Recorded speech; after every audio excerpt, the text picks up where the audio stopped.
Latest updates ఎప్పటికప్పుడు పొందడానికి big TV WhatsApp channel follow అవ్వండి. లింక్ డిస్క్రిప్షన్ లో ఉంది. ఉమ్మడి కరీంనగర్ జిల్లా బీఆర్ఎస్ క్యాడర్ ఇప్పుడు నైరాశ్యంలో కొట్టుమిట్టాడుతుంది.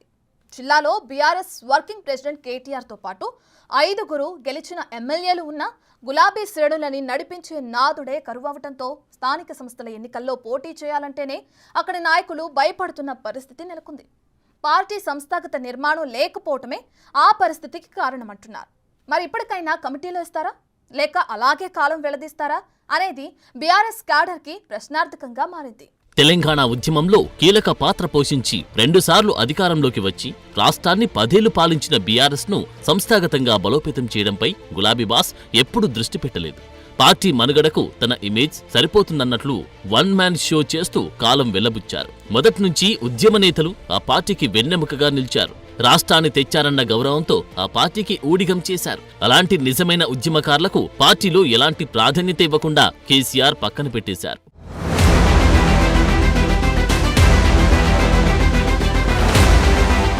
ఆ ప్రభావం బీఆర్ఎస్ అధికారం కోల్పోగానే స్పష్టంగా కనిపించింది.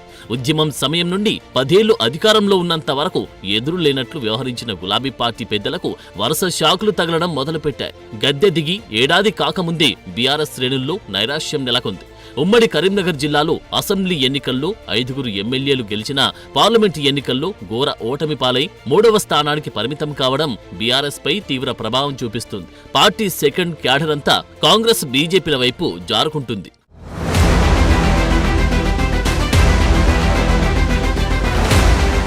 ఉద్యమం సమయం నుంచి కారు పార్టీని నమ్ముకొని పార్టీ ఏ పిలుపు ఇచ్చినా ఉద్యమంలో పాల్గొన్న డక్కా మొక్కీలు తిన్నవారే ఇప్పుడు ఆ పార్టీని అంటిపెట్టుకుని ఉన్నారు. కేసీఆర్ పిలుపు మేరకే ఉద్యమంలో పాల్గొన్న వారిని కాదని అధికారంలోకి వచ్చాక కొత్తగా పార్టీలో చేరిన వారికి పదవులు ఇచ్చి ప్రోత్సహించడంతో ఇప్పుడు వారు కూడా పక్కచూపులు చూస్తున్నారు. బీఆర్ఎస్ అధికారంలో ఉన్నప్పుడు ఎమ్మెల్యేల పెత్తనంతో ఏది చెబితే అది నడిచింది. కానీ ఇప్పుడు పరిస్థితులు పూర్తిగా మారిపోయాయి. ప్రభుత్వం లోపాలను ఎత్తి చూపుతూ ధర్నాలు చెయ్యాలని పిలుపునిచ్చినా అక్కడక్కడ తప్ప ఎక్కడ కూడా బీఆర్ఎస్ క్యాడర్ యాక్టివ్గా పాల్గొనడం లేదు.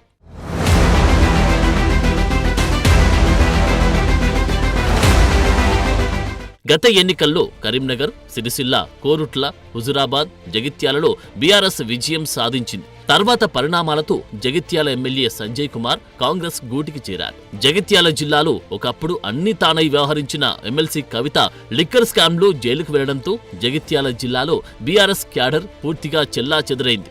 సిరిసిల్లలో బీఆర్ఎస్ వర్కింగ్ ప్రెసిడెంట్ కేటీఆర్ ఎమ్మెల్యేగా ఉన్నా కూడా అక్కడి పార్టీ క్యాడర్ మునుపటిలా యాక్టివ్గా లేరు. హుజురాబాద్ ఎమ్మెల్యే కౌశిక్ రెడ్డి కూడా ఎక్కువ సమయం హైదరాబాద్లో గడుపుతుండడంతో అక్కడ గులాబీ శ్రేణుల్లో అయోమయం నెలకొంది. ఇక మాజీ మంత్రి గంగుల కమలాకర్ ప్రాతినిధ్యం వహిస్తున్న కరీంనగర్లో ఇప్పటికే చాలా మంది కార్పొరేటర్లు కారు దిగేశారు. ఉన్న కార్పొరేటర్లు కూడా చాలా మంది అధికారంలో ఉన్నప్పుడు ల్యాండ్ కబ్జాలు, భూ సెటిల్మెంట్ చేశారని జైలుకు వెళ్లి వచ్చారు. కరీంనగర్ బీఆర్ఎస్ లో మిగిలిన కార్పొరేటర్లకి అండగా నిలిచేవారు కరువయ్యారు. ఇక తెలంగాణ రాష్ట్ర ఉద్యమ సమయంలో పనిచేసిన వారు ఒకసారి కాకపోతే మరోసారి అవకాశం వస్తుందని పనిచేశారు. కానీ తమని అధిష్టానం గుర్తించకపోవడంతో ఇప్పుడు తీవ్ర నైరాశ్యంలో కొట్టుమిట్టాడుతున్నారు. పార్టీ కమిటీలో పదవులు వస్తాయని అధినేత దృష్టిలో పడాలని ఎదురు చూసిన వారంతా గత 10 ఏళ్లలో అసలు కమిటీల ఊసే ఎత్తకపోవడంతో తీవ్ర నిరాశకు గురవుతున్నారు. యాక్టివ్గా పనిచేసిన వారికి గుర్తింపు ఉంటుందని భావించిన ఆ దిశగా చర్యలు చేపట్టలేదు. పార్టీ మారి వచ్చిన నేతలకే పెద్దపీట వేశారని, వారు కనీసం తమని పట్టించుకోలేదని, ఇప్పుడు పార్టీ ఓటమి తర్వాత వారంతా కనబడకుండా పోయారని అనుకుంటున్నారు. ఇప్పుడు బీఆర్ఎస్ పార్టీ బలోపేతానికి అధిష్టానం ఏం చేస్తుందని, ఏడాది నుంచి బీఆర్ఎస్ క్యాడర్లో కనీసం ఉత్సాహాన్ని నింపేవారే లేరని, అధికారంలో ఉన్నప్పుడు పార్టీ సభ్యత్వాలపై దృష్టి పెట్టినా ఇప్పుడు సభ్యత్వాలు లేవు, కమిటీలు లేవు. కనీసం తమ బాధలు చెప్పుకుందామంటే ఎవరికి చెప్పుకోవాలో తెలియడం లేదని క్యాడర్ నిరాశ నిస్పృహల్లో కొట్టుమిట్టాడుతున్నారు.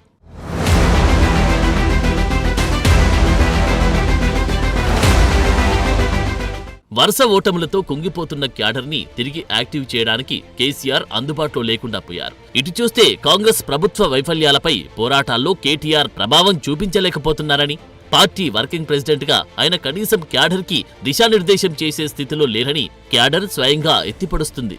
గ్రామస్థాయి నుంచి జిల్లాల వరకు పార్టీ కమిటీలు ఏర్పాటు చేసి స్థానిక నేతలకు బాధ్యతలు అప్పగిస్తే వారైనా కనీసం పార్టీ శ్రేణులను యాక్టివ్ చేస్తారన్న అభిప్రాయం వ్యక్తమవుతుంది.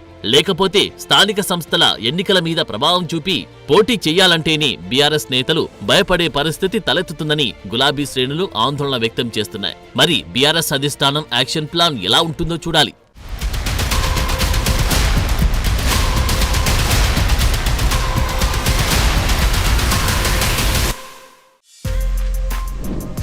For more videos like this, subscribe Big TV channel.